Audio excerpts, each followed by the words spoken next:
Hello friends, welcome back to आलेपो। Today we will discussing axis theorems. तो इसमें आती है पैरेलल एक्सिस थ्योरम और परपेंडिकुलर एक्सिस थ्योरम। अगर आपको पता नहीं है क्या होती हैं तो देखिए, जब हमें किसी भी बॉडी का मोमेंट ऑफ इनर्शिया निकालना होता है, okay, if you don't recall moment of inertia होता है कि एक बॉडी की capability to resist change in rotational motion, एक बॉडी के रोटेशनल मोशन को अपोज करने की जो कैपेबिलिटी है उसे मोमेंट ऑफ इनर्शिया कहा जाता है। तो अगर हमें किसी भी बॉडी का मोमेंट ऑफ इनर्शिया निकालना है अबाउट सम गिवन एक्सिस और हमें उसकी डायरेक्ट वैल्यू नहीं पता, तो फिर ये दो थ्योरम्स होती हैं, पैरेलल एक्सिस थ्योरम और परपेंडिकुलर एक्सिस थ्योरम, जिनसे हम निकाल सकते हैं मोमेंट ऑफ इनर्शिया की value, right. So the first thing is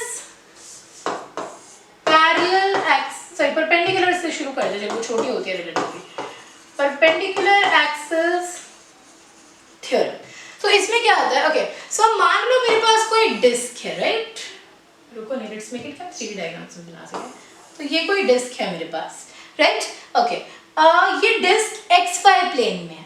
ये थ्योरम सिर्फ उस चीज के लिए होगी जो किसी प्लेनर है और उसके उस प्लेन के परपेंडिकुलर मुझे निकालना, राइट। तो ये मान लो डिस्क XY प्लेन में है, तो X axis, Y axis, consider this, you know, जैसे अगर ऐसी डिस्क है तो ये X एक्सिस और ये Y एक्सिस, ऐसे कंसिडर करना है। और एक काम करो, Y एक्सिस और Z एक्सिस ये गया ऊपर एंड दिस इज ऐसे, this is out of the plane, ठीक है। अच्छा, मुझे ये पता है कि जो मोमेंट ऑफ इनर्शिया एक डिस्क का अबाउट इट Z एक्सिस है। Z एक्सिस मतलब उसे सेंटर ऑफ मास से निकलता हुआ प्लेन, जिसे हम ऐसे रिप्रेजेंट करते हैं। इस केस में मुझे पता है कि जो मोमेंट ऑफ इनर्शिया है that is equal to mr²/2, where m is mass of disk and r is radius of disk। तो ये parallel axis perpendicular axis theorem क्या कहती है कि जो इसका मोमेंट ऑफ इनर्शिया होगा अलोंग x प्लस जो इसका मोमेंट ऑफ इनर्शिया होगा अलोंग y, उन दोनों का सब विल बी इक्वल टू इसका moment of inertia along z। ये सिर्फ उन चीजों पे अप्लाई करेगा जिस जो प्लेन एक स्पेसिफिक प्लेन में रखे हैं उसके परपेंडिकुलर ही मुझे देखना है।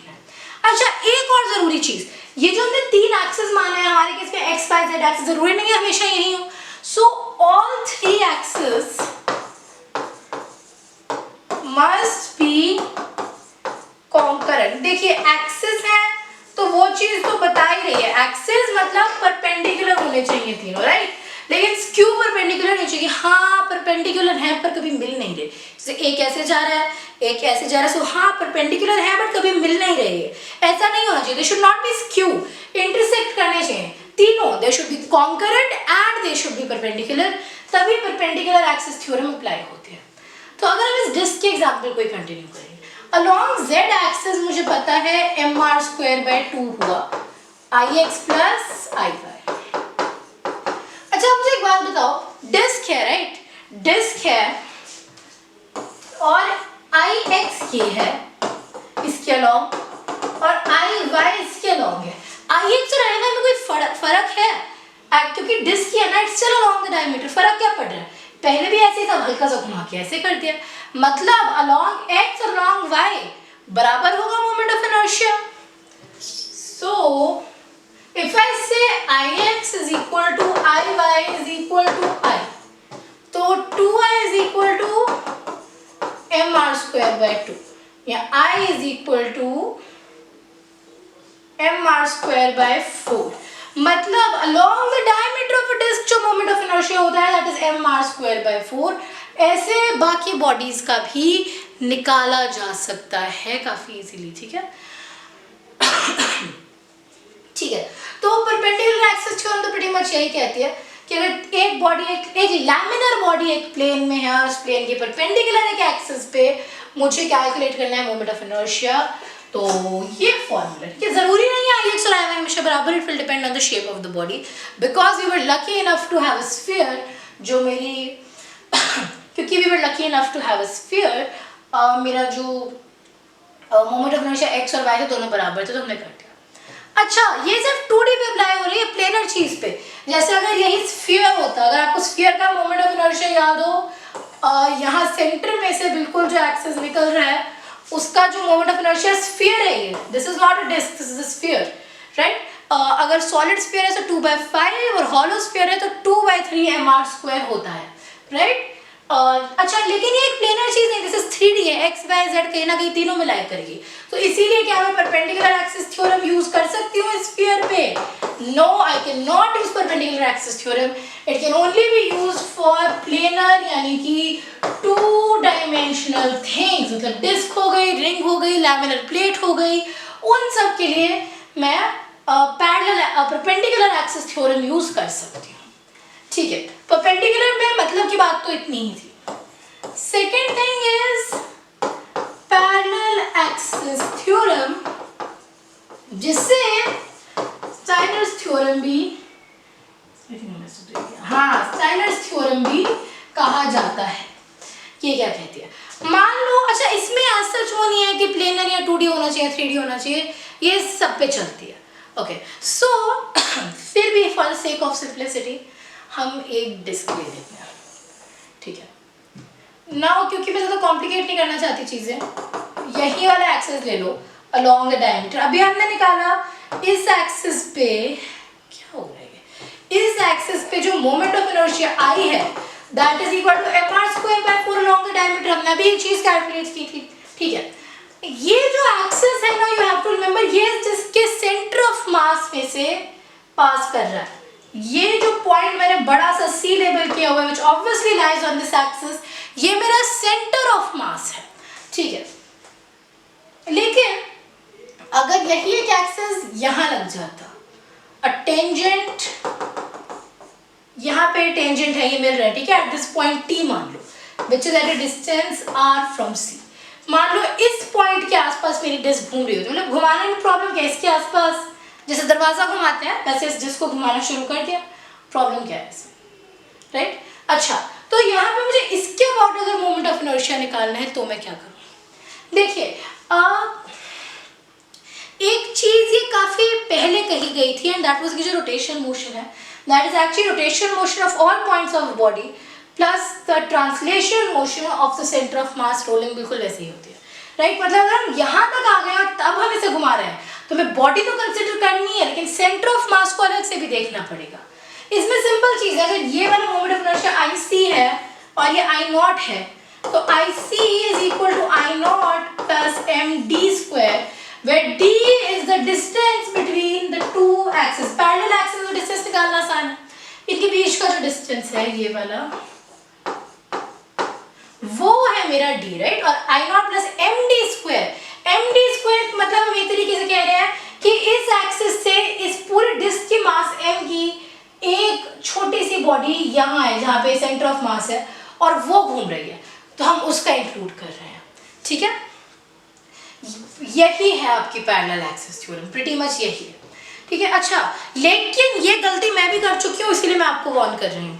यहाँ पे जो ये वाला हमने लिया था, एक मिनट मैंने उठा दिया, I0 और IC, ये जो हमने IC लिया, this has to be an axis passing through the center of mass of body। ऐसा नहीं हो सकता कि अच्छा मैंने कोई भी एक्सिस ले लिया, एक ये वाला ले लिया, एक ये वाला ले लिया, दोनों के बीच में डिस्टेंस d है, फिर आंसर मैच करेगा। लेकिन ये मेरा आंसर क्यों मैच नहीं कर रहा? ये जो IC लोगे, this has to be an axis passing through the centre of mass of body. ये बहुत इंपॉर्टेंट चीज है। पैरेलल एक्सिस थ्योरम या स्टेनर्स थ्योरम में ज्यादा कंडीशन नहीं है, पर एक मेन ये कंडीशन है, ठीक है। अच्छा, कैसे यूज करनी है ये थ्योरम, एक एग्जांपल से समझते हैं। ये है मेरी disc, ignore the fact that it is not a perfect circle and never claim to be an artist. उसके बाद ये है मेरा डिस्क का सेंटर C, ठीक है। मेरे को पता है कि इस एक्सिस के लॉन्ग कितनी है, राइट। इस एक्सिस के लॉन्ग मुझे पता है कितना है moment of inertia, IC is equal to mr²/4, this is along the diameter. अच्छा, अगर मान लो मुझे कहो कि एक एक्सिस ये रहा, एक एक्सिस ये रहा, it is second making an angle theta with the radius, ठीक है। और रेडियस कितना है इसका, r, ठीक है। और मुझसे पूछा ये जा रहा है मुझसे पूछा ये जा रहा है कि इस एक्सिस के अबाउट इसका मोमेंट ऑफ इनर्शिया कितना होगा। दोनों पैरेलल एक्सिस, दोनों के बीच में देखो, दोनों पैरेलल लाइंस हैं, मतलब इनका डिस्टेंस सेम रहेगा। सेम कितना डिस्टेंस है, ये वाला मुझे निकालना है, ठीक है। सो अच्छा ध्यान से देखो, पैरेलल है तो एक मैंने कॉमन परपेंडिकुलर दोनों पे मारी, तो ये एक राइट एंगल है, राइट एंगल ये रहा, और ये एंगल थीटा है। मैं कुछ नहीं कर रही, मैं इसी को टेढ़ा करके सीधा कर रही हूँ, राइट। मुझे डिस्टेंस कौन सा चाहिए, ये वाला।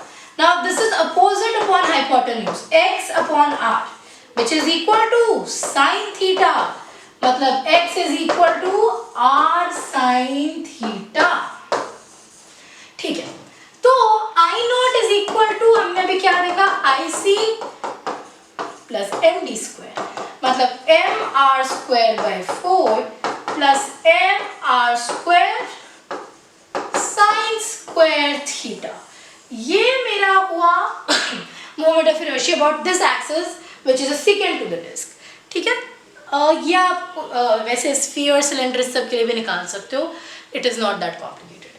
तो ये काफी सिंपल थ्योरम है, बस ध्यान किस चीज का रखना है, सेंटर ऑफ मास के पास होते हुए डिस्क, क्योंकि एक 2D स्ट्रक्चर में ज्यादा फर्क नहीं पड़ा, लेकिन जब कंपोजिट बॉडीज आ जाती है ना, 2 या 3 वो मिला के शेप्स मिला के कि सिलेंडर के ऊपर डिस्क नीचे डिस्क, वहां पे सेंटर ऑफ मास का फर्क जरूर पड़ने वाला है, राइट। सो एक है परपेंडिकुलर एक्सिस थ्योरम, एक है पैरेलल एक्सिस थ्योरम।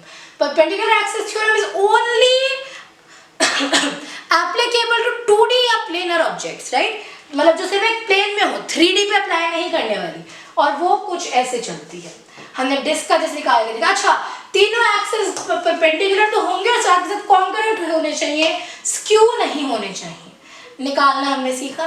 फिर पैरेलल एक्सिस थ्योरम में standards theorem, I naught is IC plus MD square, ये एक फॉर्मूला, राइट, ये गुरु मंत्र बना लो, एक ये और वो IZ is IX plus IY, ये 2 फॉर्मूले क्लियर, कंसेप्ट समझ लिया आपने मोमेंट ऑफ इनर्शिया का, तो मोमेंट ऑफ इनर्शिया के आप 95% क्वेश्चंस बना पाओगे, बाकी 5 हमेशा कहीं कुछ ना कुछ होता है जब नहीं बना सकते, राइट। इसमें once again centre of mass, ध्यान इस चीज का मैं बार बार कह रही हूँ, राइट, हमने निकाल के देखा सेकंड का, काफी सिंपल कंसेप्ट है, ऐसे हमारा निकला। So I hope your concept clear है। That's all for today's video, good bye, thanks for watching.